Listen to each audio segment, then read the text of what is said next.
Have you ever felt like you forgot something very important? Maybe you were part of a team and everyone was counting on you to help.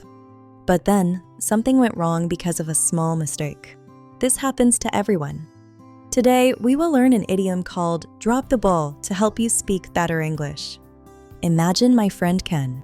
His boss told him, "Ken, please do not drop the ball on this project."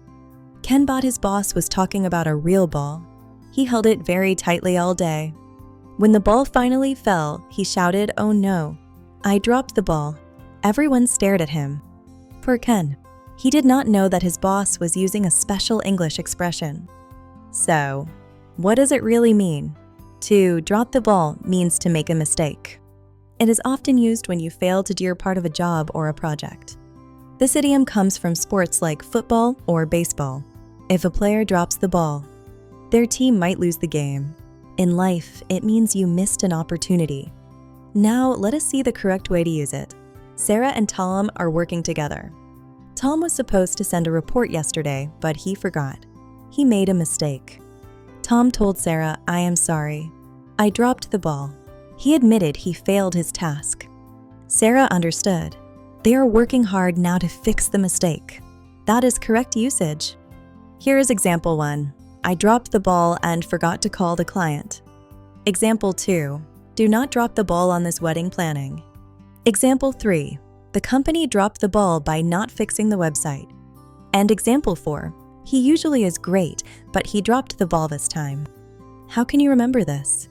Imagine your responsibility is a heavy ball. If you let it fall, you're not doing your job. You dropped the ball. Keep your hands steady and your eyes on your goals to avoid dropping it.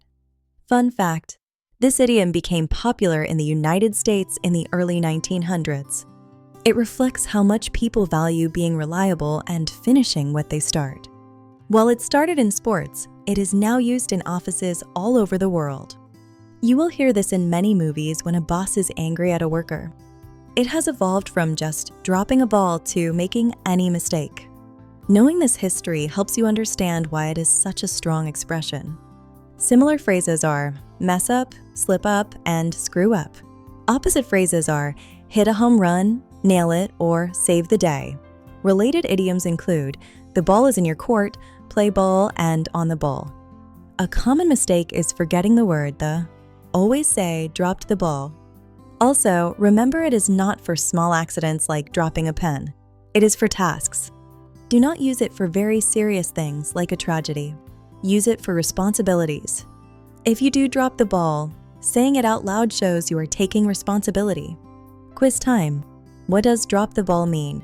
A. To play sports. B. To make a mistake. C. To buy a ball. The correct answer is B. Great job if you got it right. Today we learned that drop the ball means failing at a task or responsibility. Using idioms like this will make your English sound much more natural and clear. Now it is your turn. Have you ever dropped the ball? Tell us your story below. If you enjoyed today's content, please like and subscribe or support us with super thanks. See you in the next video.